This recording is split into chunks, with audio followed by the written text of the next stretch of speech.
Ah, good morning, students. Today we are going to start our organic chemistry.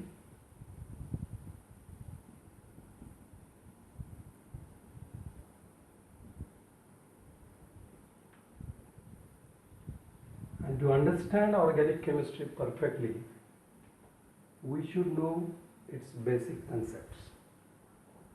So, today's topic is basic organic chemistry.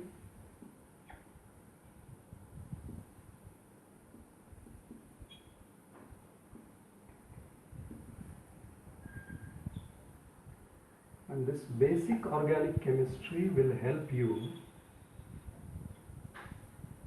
to understand different mechanisms and different reactions of organic chemistry. But to learn basic organic chemistry, I am going to use two languages. So my lecture will be bilingual. I will teach in Hindi as well as in English to understand this basic organic chemistry. तो शुरू करते हैं basic organic chemistry. तो basic organic chemistry में हम क्या पढ़ेंगे और क्यों पढ़ेंगे ये हमें देखना पड़ेगा कि यूजुअली स्टूडेंट्स को दिक्कत आती है ऑर्गेनिक केमिस्ट्री के मैकेनिज्म में, जैसे कि रिएक्शन मैकेनिज्म में प्रॉपर चार्ज कैसा डेवलप होता है, कौन सा बॉन्ड क्यों टूट रहा है, रेजोनेंस क्या होता है, इंडक्टिव इफेक्ट की वजह से न्यूक्लियोफाइल या इलेक्ट्रोफाइल कैसे अटैक करेगा. ये सारी बातें हमें अच्छी तरह से समझ के लेना पड़ेगा अगर हमें ऑर्गेनिक मैकेनिज्म या ऑर्गेनिक रिएक्शंस को प्रॉपरली देखना है. तो so today we are going to start with basic organic chemistry. तो हम इसमें क्या पढ़ेंगे? First is we will learn formal charge.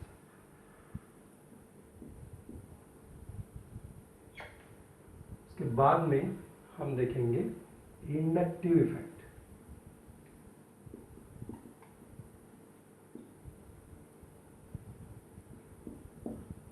उसके बाद में हम देखेंगे मेसोमेरिक इफेक्ट और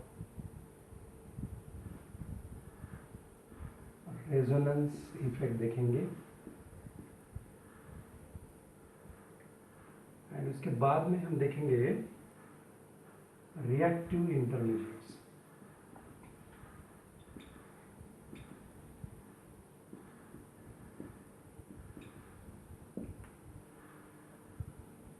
सो जो हमें किसी भी स्पेसिस के ऊपर कौन सा चार्ज आता है, पॉजिटिव आता है, नेगेटिव आता है या कोई चार्ज नहीं आता, तो ये हम देखेंगे फॉर्मल चार्ज के अंदर. और मॉलिक्यूल पोलर कैसे होता है, यानी कि positive and negative partial charge कैसे डेवलप होते हैं, और न्यूक्लियोफाइल और इलेक्ट्रोफाइल कहाँ पे जाके अटैक करेगा, that we are going to discuss under the heading inductive effect. And बहुत बार हम देखते हैं कि रेजोनेंस इफेक्ट जो है वो हमें मॉलिक्यूल या स्पेसीज की स्टेबिलिटी का एक्सप्लेनेशन देता है. तो बहुत बार स्टूडेंट्स रेजोनेंस लिखने में थोड़ी कठिनाई महसूस करते हैं.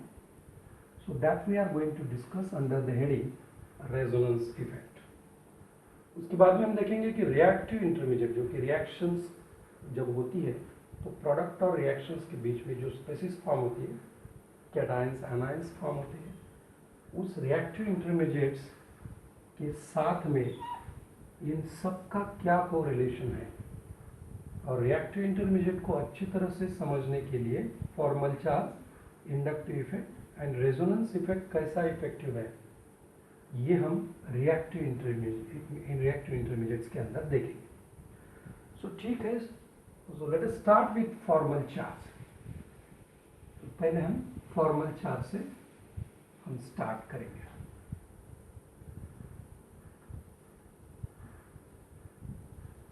So at the beginning I want to clear one thing, that we are not interested in definition part or whatever is required for examination. Basically we are interested in understanding. So every point I will not write here as a definition or its explanation, but my focus will be on how to understand that point properly. यानी कि वो point हमें अच्छी तरह से समझना चाहिए, इसलिए मैं दोनों लैंग्वेज यूज़ कर रहा हूँ। अभी फॉर्मल चार्ज क्या होता है यूजुअली आपको मालूम होगा, कुछ लोगों को मालूम भी होगा, या जिसको मालूम नहीं वो आप देखेंगे। क्या होता है फॉर्मल चार्ज? कि कोई भी मॉलिक्यूल या स्पेसीज जब हम ड्रॉ करते हैं तो हर एक कॉन्स्टिट्यूएंट एटम के ऊपर कौन सा चार्ज आएगा ये बताता है फॉर्मल चार्ज। तो उस सब कॉन्स्टिट्यूएंट फॉर्मल चार्ज कहे या हर एक एटम के ऊपर जो भी चार्ज है उसको मिला के उस मॉलिक्यूल या स्पेसीज के ऊपर जो चार्ज डेवलप होगा वो है फॉर्मल चार्ज। उससे हमें चार्ज के बारे में पता चलेगा। So why certain atoms in a molecule or species having charge, that we must learn first of all. तो किसी भी एटम के ऊपर मॉलिक्यूल के अंदर चार्ज क्यों डेवलप होगा? एटम जो होता है, राइट हियर एटम, ये न्यूट्रल होता है, न्यूट्रल स्पेसीज होता है या न्यूट्रल होता है। क्यों होता है एटम न्यूट्रल? तो एटम के न्यूक्लियस के अंदर जो प्रोटॉन्स होते हैं जिसके ऊपर पॉजिटिव चार्ज है और एक्स्ट्रा न्यूक्लियर यानी कि न्यूक्लियस के बाहर उतने ही नेगेटिव चार्ज होते हैं यानी कि इलेक्ट्रॉन्स होते हैं। So number of protons equals to number of electrons. इसकी वजह से ये बैलेंस होने के, समझो यहाँ पे देखो कि there are 2 protons and 2 electrons and 2 plus and 2 minus, so it is 0. So इसकी वजह से एटम न्यूट्रल होता है। लेकिन when that atom is involved in bonding, after that what happens? Why that atom bear charge in certain species, that we are going to learn. तो अभी सारे के सारे एटम्स हमें यहाँ पे पढ़ने की कोई जरूरत नहीं। हम ऑर्गेनिक केमिस्ट्री देख रहे हैं, तो इसके अंदर आपको मालूम है या तो हाइड्रोजन आएगा, कार्बन आएगा, नाइट्रोजन आएगा, ऑक्सीजन आएगा या हैलोजन्स आएंगे। ज्यादातर मॉलिक्यूल के अंदर ये 5 एटम्स आते हैं। तो इसलिए हमें फॉर्मल चार्ज उन्हीं एटम का देखना है जो कि ऑर्गेनिक मॉलिक्यूल में बार बार आते हैं। सो फॉर्मल चार्ज डिसाइड करने के लिए हमें पता होना चाहिए कि इसका एटॉमिक नंबर क्या है। तो hydrogen, I right, all of you know that hydrogen का एटॉमिक नंबर 1 है, कार्बन का एटॉमिक नंबर 6 है, नाइट्रोजन का 7 है, ऑक्सीजन का 8 है और इसका अलग अलग है। ये मैं नहीं लिखूंगा, ये बाद में बताऊंगा कि इसका क्या करना है, क्योंकि इसमें आता है fluorine, chlorine, bromine and iodine, ये 4 एटम इसमें आएंगे। तो इसके बारे में, क्योंकि इसका एटॉमिक नंबर बहुत बड़ा है, जैसा कि फ्लोरीन का 9 है, 17 है, 35 है, 53 है, तो यहाँ पे लिखने की कोई ज़रूरत नहीं, इसकी मैं ट्रिक एक बताऊंगा। तो अभी हमारा कंसेप्ट हम लेके जाएंगे कि एटम इज न्यूट्रल। अगर एटम न्यूट्रल है, क्योंकि उसके पास प्रोटॉन की संख्या जितनी है उतनी ही उसके पास इलेक्ट्रॉन की संख्या है। यहाँ पे हाइड्रोजन एटॉमिक नंबर यानी इसके न्यूक्लियस के अंदर 1 प्रोटॉन है, 1 इलेक्ट्रॉन है, 6 प्रोटॉन है, 6 इलेक्ट्रॉन्स है। नाइट्रोजन में 7 प्रोटॉन है, 7 इलेक्ट्रॉन्स है, 8 प्रोटॉन्स है, 8 इलेक्ट्रॉन्स है, इसलिए वो न्यूट्रल है। लेकिन वो अगर मॉलिक्यूल फॉर्म करेंगे, ऑर्गेनिक मॉलिक्यूल फॉर्म करेंगे, तो तब क्या होता है?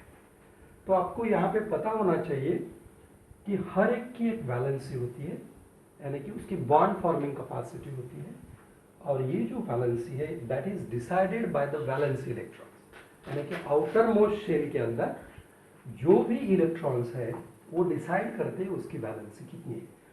हाइड्रोजन, तो यहाँ पे मैं लिखूंगा पहले वैलेंसी। हाइड्रोजन की वैलेंसी 1 है क्योंकि एक ही इलेक्ट्रॉन है। कार्बन का अगर इलेक्ट्रॉनिक कन्फिग्रेशन मैं यहाँ पे नहीं लिखूंगा तो आपको पता है, क्योंकि मुझे लगता है कि सबको मालूम है। तो कार्बन की वैलेंसी 4 है, यानी कि 4 बॉन्ड फॉर्म करेगा। नाइट्रोजन की वैलेंसी 3 है। ऑक्सीजन की वैलेंसी 2 है, और ये हाइड्रोजन जो है उसकी वैलेंसी 1 है। तो अभी ये वैलेंसी यानी बॉन्ड फॉर्मिंग कैपेसिटी, सो हम देखेंगे कि हाइड्रोजन हमेशा एक बॉन्ड फॉर्म करेगा normal stage, carbon 4 bond form करेंगे क्योंकि 4 वैलेंस इलेक्ट्रॉन्स है। नाइट्रोजन इस हिसाब से 3 बॉन्ड फॉर्म करेगा, और उसके पास एक लोन पेयर ऑफ इलेक्ट्रॉन्स है। और ऑक्सीजन जो है वो बायवैलेंट है, जहाँ पे उसके पास 2 लोन पेयर्स है, और हाइड्रोजन्स जिसकी वैलेंसी 1 है नॉर्मल स्टेट में, तो उसके पास 3 लोन पेयर ऑफ इलेक्ट्रॉन्स है। सो इसके हिसाब से देखा जाए तो उसके आउटर मोस्ट शेल में जो इलेक्ट्रॉन्स है वो कितने हैं वो हम देखेंगे। पहले हाइड्रोजन के अभी वैलेंस इलेक्ट्रॉन्स देखेंगे। वैलेंस इलेक्ट्रॉन्स यानी आउटर मोस्ट शेल में कितने इलेक्ट्रॉन्स है? यहाँ पे एक ही है, यहाँ पे कोई लोन पेयर नहीं, इसलिए 4 है। इसका कॉन्फ़िगरेशन से आपको पता चलेगा। लेकिन यहाँ पे कितने इलेक्ट्रॉन्स हैं? यहाँ पे हर एक बॉन्ड का 1 और ये 2, यानी कि 5 वैलेंस इलेक्ट्रॉन्स है। और ऑक्सीजन में कितने हैं? 1 2 3 4 5 एंड 6 वैलेंस इलेक्ट्रॉन्स है। इसी हिसाब से सारे के सारे हाइड्रोजन्स के अंदर 7 वैलेंस इलेक्ट्रॉन्स है। सो फॉर्मल चार्ज डिसाइड करने के लिए मैं डायरेक्टली अभी उसके ऊपर जंप करूंगा। तो आपको क्या रिमेंबर करना है? खाली ये 2 बातें आपको रिमेंबर करना है। हाइड्रोजन 1 बॉन्ड, कार्बन के 4 बॉन्ड, नाइट्रोजन के 3 बॉन्ड और 1 lone pair of electron, oxygen के 2 बॉन्ड और 2 लोन पेयर ऑफ इलेक्ट्रॉन, और कोई भी ये 4 कोई भी ले लो, 1 बॉन्ड और 3 लोन पेयर ऑफ इलेक्ट्रॉन, ये कुल मिला के 7 इलेक्ट्रॉन्स हो गए। तो ये हो गए। आपको क्या करना है? खाली ये नंबर आपको याद रखना है। यानी कि जैसे आप हाइड्रोजन देखोगे तो you must remember 1 number. Carbon जहां जहां दिखेगा यू मस्ट रिमेंबर 4। जहां जहां नाइट्रोजन दिखेगा यू मस्ट रिमेंबर 5। जहां जहां ऑक्सीजन दिखेगा यू मस्ट रिमेंबर 6। एंड कोई भी हाइड्रोजन, फ्लोरीन, ब्रोमीन, आयोडीन है, वहां पे आपको 7 रिमेंबर करना है। ठीक है? तो इसको हम कहेंगे मैजिक नंबर, जो कि मैजिक नंबर ये साइंटिफिक वर्ड नहीं है, बट मैं इसको और इंटरेस्टिंग बनाने के लिए इसको मैजिक नंबर कहूंगा। ठीक है? सो आपको रिमेंबर करना है हाइड्रोजन का मैजिक नंबर 1, कार्बन का मैजिक नंबर 4, नाइट्रोजन का मैजिक नंबर 5, ऑक्सीजन का 6 और ये हैलोजेंस का 7 मैजिक नंबर है। तो अभी मैं ये निकालूंगा अभी यहाँ से। तो आगे बढ़ते हैं। तो क्या होगा? कोई भी मॉलिक्यूल ले लो, हाइड्रोजन का ये मॉलिक्यूल लिया मैंने। अभी ये कोवैलेंट बॉन्ड है, ऑर्गेनिक केमिस्ट्री के सारे बॉन्ड कोवैलेंट बॉन्ड होते हैं। तो यहाँ पे ये कोवैलेंट बॉन्ड कैसे बन गया? इसको बोलते हैं बॉन्ड। ठीक है, बॉन्ड बोलेंगे।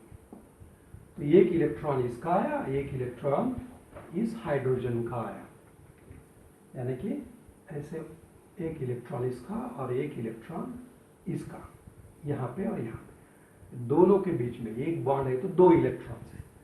और अगर कोवैलेंट बॉन्ड है तो एक इलेक्ट्रॉन इसका है, एक इलेक्ट्रॉन इसका है, क्योंकि covalent bond is form by the sharing of electrons, right? इसी तरह अगर हम देखेंगे कार्बन और हाइड्रोजन दोनों का बॉन्डिंग देखेंगे। ये मॉलिक्यूल मीथेन मैंने लिखा। अभी आपको पता है कि कार्बन ने 4 बॉन्ड फॉर्म करना है क्योंकि उसकी वैलेंसी 4 है। अभी यहाँ पे क्या सिचुएशन होगी, कार्बन का 1 इलेक्ट्रॉन और हाइड्रोजन का 1 इलेक्ट्रॉन मिलके ये कोवेलेंट बॉन्ड फॉर्म हो गया। या तो ऐसे लिखेंगे 1 बॉन्ड, यानी कि इस मॉलिक्यूल के अंदर अभी भी हाइड्रोजन के पास उसका शेयर किया हुआ 1 ही इलेक्ट्रॉन है, 1 ही इलेक्ट्रॉन है, 1 ही इलेक्ट्रॉन है। और कार्बन के पास जो है राइट हियर ये 4 इलेक्ट्रॉन है, यानी कि इस मॉलिक्यूल के अंदर कार्बन के पास उसके मैजिक नंबर इतने इलेक्ट्रॉन्स हैं और हाइड्रोजन, हर एक हाइड्रोजन के पास उसका मैजिक नंबर के बराबर इलेक्ट्रॉन्स है। सो यहाँ पे कोई दिक्कत नहीं, इट्स नॉर्मल मॉलिक्यूल। सो अभी थोड़े एबनॉर्मल केसेस हम देखेंगे। तो क्या केसेस हैं, अभी डायरेक्टली हम फॉर्मल चार्ज के ऊपर फिर से आएंगे। अभी क्या होता है, जो भी मैजिक नंबर है, I will use this word magic number, ठीक है, I will use this word magic number. तो हमारा ये हाइड्रोजन है, ये कार्बन है, ये नाइट्रोजन है, ऑक्सीजन है और ये हाइड्रोजन है। इसका मैजिक नंबर कितना है, यहाँ पे हम लिखेंगे। इसका मैजिक नंबर 1 है, इसका 4 है, 5 है, 6 है और 7 है। अगर किसी भी मॉलिक्यूल के अंदर ये मैजिक नंबर डिस्टर्ब होता है, अभी कोई भी स्पेसीज देखेंगे, अगर हाइड्रोजन के पास 1 इलेक्ट्रॉन एक्स्ट्रा आएगा, यानी कि 2 इलेक्ट्रॉन्स अगर आएंगे, तो इसका मतलब ये हुआ कि हाइड्रोजन के अंदर इलेक्ट्रॉन की संख्या बढ़ गई है और जो प्रोटॉन है वो तो 1 ही है। तो यानी कि पॉजिटिव चार्ज 1 है और इलेक्ट्रॉन्स हो गए 2। तो कुल मिला के ऐसे सिचुएशन में जो हाइड्रोजन है उसके ऊपर चार्ज कौन सा आएगा, उसके ऊपर आएगा नेगेटिव चार्ज। अगर कार्बन के पास मैंने 1 इलेक्ट्रॉन एक्स्ट्रा डाल दिया, किसी भी स्पेसीज में कार्बन के पास 1 इलेक्ट्रॉन एक्स्ट्रा आ गया, तो प्रोटॉन की जो संख्या है वो तो सेम है, लेकिन इलेक्ट्रॉन बढ़ने की वजह से उसके ऊपर चार्ज डेवलप होगा नेगेटिव। नाइट्रोजन के पास 5 है, अगर 1 इलेक्ट्रॉन बढ़ेगा यानी 6 हो गया, तो उसके ऊपर एक नेगेटिव चार्ज आने ही वाला है। ऑक्सीजन के पास 6 है, इस हिसाब से 1 इलेक्ट्रॉन बढ़ गया तो एक नेगेटिव चार्ज आने वाला है। हाइड्रोजन के पास 7 है, लेकिन 1 इलेक्ट्रॉन अगर बढ़ के 8 हो गए तो एक नेगेटिव चार्ज आना है। सो ये हो गया चार्ज, कब हो गया, एक्स्ट्रा इलेक्ट्रॉन्स। अगर उसके पास एक्स्ट्रा इलेक्ट्रॉन है तो ये चार्ज बढ़ने वाला है। अभी दूसरे सिचुएशन में क्या करेंगे, अगर 1 इलेक्ट्रॉन कम होता है किसी स्पेसिस के अंदर, तो 1 इलेक्ट्रॉन अभी क्या होगा, लेस इलेक्ट्रॉन। किसी स्पेसिस के अंदर लेस इलेक्ट्रॉन होगा तो चार्ज क्या आएगा, यानी कि 1 इलेक्ट्रॉन मैंने यहां से कम किया, देखो मैजिक नंबर से less, extra than magic number I use here magic number, less than magic number से कंपेयर करो, 1 के हिसाब से ये 2 है, मतलब एक्स्ट्रा है, ठीक है। तो अभी 1 जो है यहाँ पे कम हो गया, यानी कि 0 इलेक्ट्रॉन्स हो गए, 0 इलेक्ट्रॉन्स हो गए, तो कौन सा चार्ज आएगा, अभी इलेक्ट्रॉन कम हो गए, प्रोटॉन उतना ही है, 1 ही है, तो यहाँ पे पॉजिटिव चार्ज आएगा, ठीक है। यहाँ पे 1 इलेक्ट्रॉन कम हो गया, यानी कि कितने हो गए, इससे कम यानी 3 इलेक्ट्रॉन हो गए, तो यहाँ पे कौन सा चार्ज आएगा, पॉजिटिव चार्ज आएगा। इससे 1 इलेक्ट्रॉन कम हो गया, यानी कि 4 इलेक्ट्रॉन हो गए, तो कौन सा चार्ज आएगा, पॉजिटिव चार्ज आएगा। इससे 1 इलेक्ट्रॉन कम हो गया, यानी कि 5, तो पॉजिटिव चार्ज आएगा।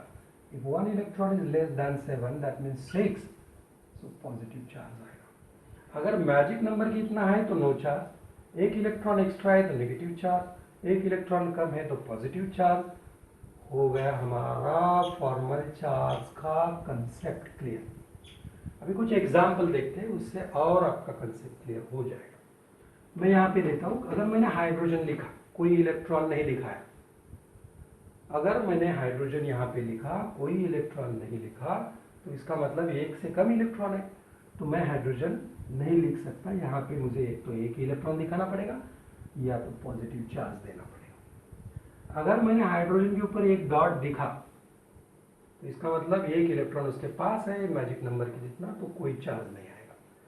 अगर मैंने हाइड्रोजन के पास दो इलेक्ट्रॉन लिखे यानी लोन पेयर दे दी, तो इससे एक इलेक्ट्रॉन बढ़ गया, तो मुझे एक नेगेटिव चार्ज देना ही पड़ेगा। अभी कार्बन के बारे में देखते हैं, पॉइंट क्लियर हो जाएगा।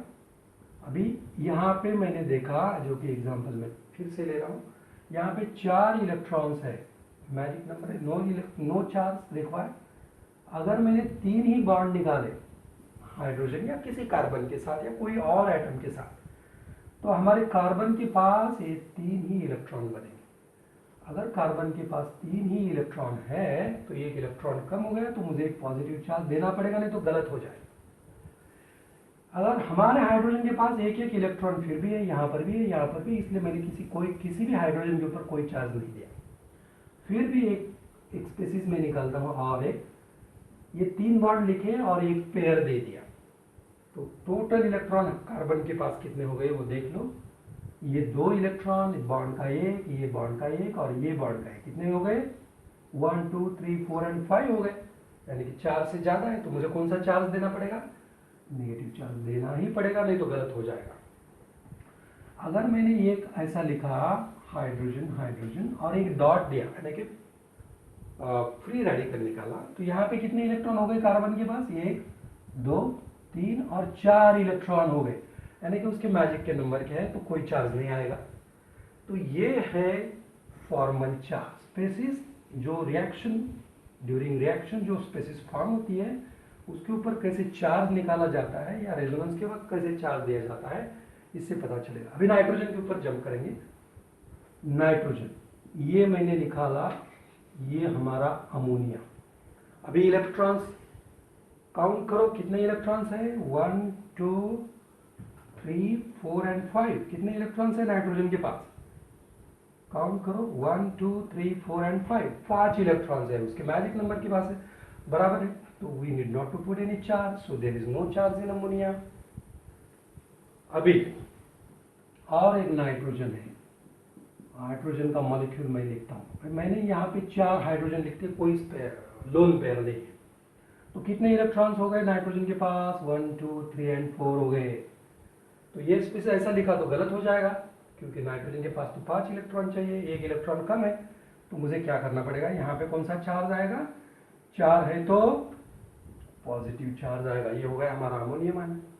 तो मेनी टाइम ऐसा स्टूडेंट्स को दिक्कत आती है कि कौन सा चार्ज वहाँ पे लिखना चाहिए। और एक मैं स्पेसिस लिखूंगा। मैंने क्या किया, अभी 2 ही हाइड्रोजन अटैच किए और यहाँ पे 2 लोन पेयर लिख डाले, तो कौन सा चार्ज आएगा? काम करना आसान है। 1 2 3 4, एक बॉन्ड का एक और ये कितने इलेक्ट्रॉन्स है? 1 2 3 4 5 एंड 6 है, लेकिन नाइट्रोजन को 5 चाहिए, यहाँ पे 6 हो गया। 6 हो गया यानी कौन सा चार्ज मुझे रखना पड़ेगा? नेगेटिव चार्ज रखना पड़ेगा। तो ये प्रॉब्लम आती है। प्रॉपर चार्ज इससे पता चलेगा अगर आपको मैजिक नंबर पता है तो। और एक एग्जांपल्स लेंगे, ऑक्सीजन्स के एग्जांपल्स और हैलोजेंस के बाद में हम आगे जाएंगे। अभी ऑक्सीजन का मॉलिक्यूल आपको मालूम है कि 2 ही बॉन्ड फॉर्म करता है और उसके ऊपर हमेशा 2 लोन पेयर्स रहते हैं, जैसे कि वाटर।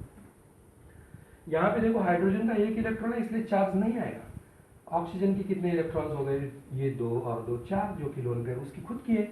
एक इलेक्ट्रॉन यहाँ से, एक इलेक्ट्रॉन यहाँ से, तो टोटल इलेक्ट्रॉन 1 2 3 4 5 एंड 6 इलेक्ट्रॉन हो गए मैजिक नंबर के बराबर, तो कोई चार्ज नहीं आने वाला।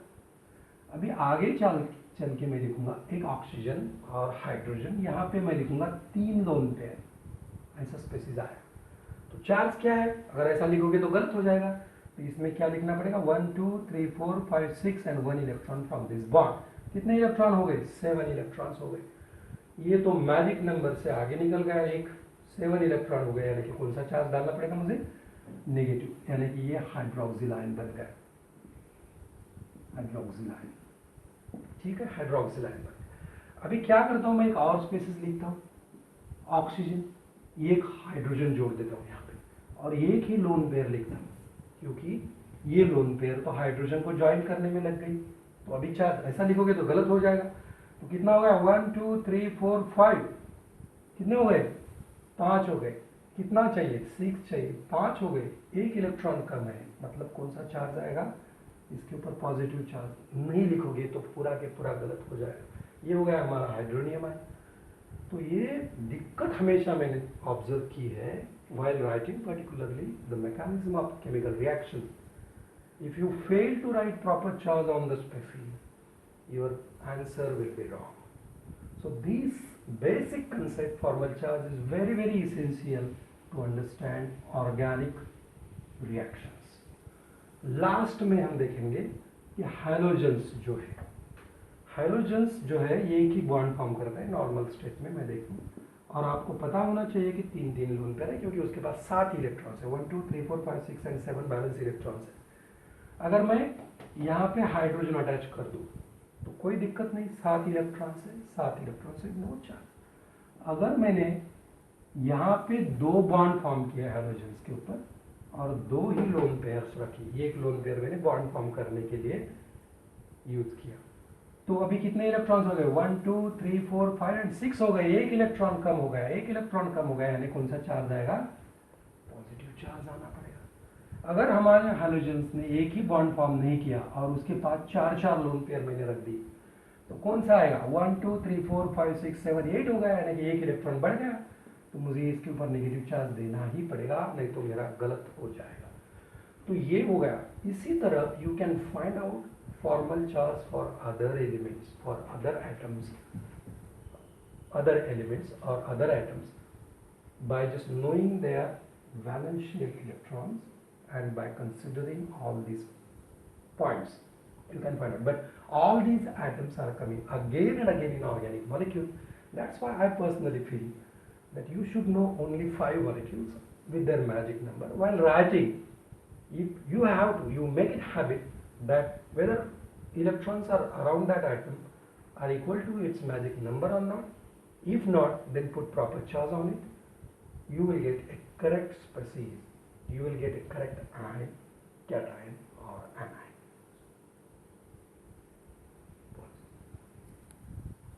Now we are going to start with inductive effect. So what is inductive effect? क्या होता है inductive effect? तो पहले हम देखेंगे कि इंडक्टिव इफेक्ट क्या होता है, उसके बाद में we will learn what is its application, that we will learn. Okay, inductive effect, to understand inductive effect we must know electronegativity.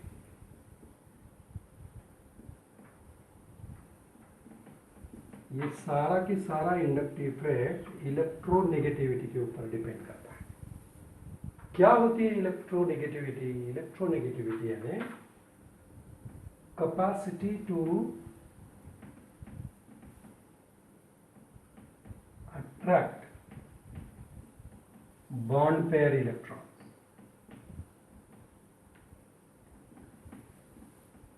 यानी कि किसी भी एटम की कैपेसिटी बॉन्ड पेयर में से इलेक्ट्रॉन अट्रैक्ट करने की capacity. For example, I'll write here A and B. All of you know this is a covalent bond made up of sharing of electrons. So it is exactly, if it is exactly at the center, अगर ये centre पे है, इसका मतलब क्या हुआ? देखो कि अगर दोनों की इलेक्ट्रोनेगेटिविटी ए और बी एटम की सेम है, तो ये इधर ये बॉन्ड पेयर को इसकी तरफ खींचेगा और ये इसकी तरफ, तो नेट रिजल्ट क्या रहेगा? तो ये सेंटर पे आ जाएंगे, ठीक है, ये सेंटर पे आएंगे और ये दोनों इलेक्ट्रॉन सेंटर पे आएंगे। अगर बी की इलेक्ट्रोनेगेटिविटी मोर है, मोर इलेक्ट्रोनेगेटिविटी, नेगेटिविटी अगर मोर है, तो ये जो पेयर है जो सेंटर पे थी वो क्या होगी? बी की तरफ ज्यादा जाएगी। Now it is not at the centre, not at the center, तो यहाँ पे सेंटर पे ये इलेक्ट्रॉन पेयर नहीं है, ये बी की तरफ झुक गई है, क्योंकि बी की इलेक्ट्रोनेगेटिविटी ज्यादा है, उसकी capacity to attract bond pair electron is more. तो इसकी वजह से क्या होता है कि ये जो बॉन्ड है ये पोलर बॉन्ड बन जाएगा। बी के पास ज़्यादा इलेक्ट्रॉन आने की वजह से, वही कंसेप्ट अभी, प्रोटॉन तो सेम है, एक इलेक्ट्रॉन ज़्यादा आ रहा है, उसके क्लोज आ रहा है, तो इसके ऊपर एक पार्शियल नेगेटिव चार्ज डेवलप होगा, और ये वहाँ से इलेक्ट्रॉन दूर जा रहा है, प्रोटॉन तो उतना ही है, तो ये पार्शियल पॉजिटिव चार्ज उसके ऊपर डेवलप होगा। कंप्लीट नहीं होगा, जब तक ये बॉन्ड टूटता नहीं तब तक इसके ऊपर कंप्लीट पॉजिटिव या नेगेटिव चार्ज नहीं बनेगा। तो ये पार्शियल, और ये जो पोल्स डेवलप हो गए, ये पोलर रीजन जो डेवलप हो रहा है ये मॉलिक्यूल के अंदर, तो इसको बोलते हैं इंडक्टिव इफेक्ट। यानी कि, और ये जो इफेक्ट है ये टेम्पररी नहीं रहता, ये परमानेंट रहता है। तो किसी भी मॉलिक्यूल के अंदर बिकॉज ऑफ इलेक्ट्रोनेगेटिविटी डिफरेंस अगर कोई बॉन्ड परमानेंट पोलर बनता है तो उसको बोलते हैं इंडक्टिव इफेक्ट। ये बॉन्ड परमानेंट पोलर बन गया। अभी हम एक एग्जांपल यहाँ पे ले लेंगे। If I right here CH3 and F, all of you know fluorine is having, और इट्स हाईली इलेक्ट्रोनेगेटिव एलिमेंट, जो कि फ्लोरीन है, ऑक्सीजन है, बाद में वो नाइट्रोजन है, ये जो है जो ज़्यादा इलेक्ट्रोनेगेटिव एलिमेंट है, और वो ज़्यादातर कार्बन के साथ अगर बॉन्ड फॉर्म करेंगे तो वो मॉलिक्यूल पोलर होना ही। Fluorine is the highest electronegative element, तो इसका मतलब ये हुआ कि ये जो दो इलेक्ट्रॉन्स हैं ये फ्लोरीन की तरफ झुक जाएंगे, फ्लोरीन की तरफ ज़्यादा जाएंगे।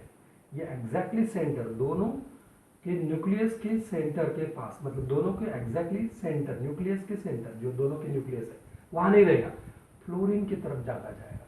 तो इसके ऊपर एक पार्शियल नेगेटिव चार्ज आएगा और इसके ऊपर पार्शियल पॉजिटिव चार्ज आएगा। ये मॉलिक्यूल पोलर बन गया, ये बॉन्ड पोलर बन गया, और ये परमानेंट रहेगा।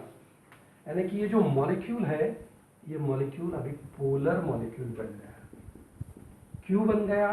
तो इलेक्ट्रोनेगेटिविटी, कार्बन की इलेक्ट्रोनेगेटिविटी और फ्लोरीन की इलेक्ट्रोनेगेटिविटी डिफरेंट है, इसकी वजह से फ्लोरीन की इलेक्ट्रोनेगेटिविटी ज़्यादा होने की वजह से उसके ऊपर नेगेटिव चार्ज आया और कार्बन के ऊपर पॉजिटिव चार्ज आया। इसको बोलते हैं इंडक्टिव इफेक्ट। ये इंडक्टिव इफेक्ट कार्बन के जो चेन है उसमें ट्रांसमिट भी होता है। यानी कि अगर ये फ्लोरीन इस कार्बन को अटैच है और इसको और बहुत सारे कार्बन अटैच है, तो ये बॉन्ड तो जहाँ पे सोर्स ऑफ इंडक्टिव इफेक्ट है वो यहाँ पे है, इसके ऊपर नेगेटिव चार्ज आ रहा है, इसके ऊपर पॉजिटिव चार्ज आ रहा है, तो ये पॉजिटिव चार्ज ट्रांसमिट होगा, ये पॉजिटिव चार्ज ट्रांसमिट होगा, कार्बन की चेन के अंदर से ट्रांसमिट होगा। तो ये कार्बन के ऊपर भी पॉजिटिव चार्ज आएगा, ये कार्बन के ऊपर भी पॉजिटिव चार्ज आएगा, और ये कार्बन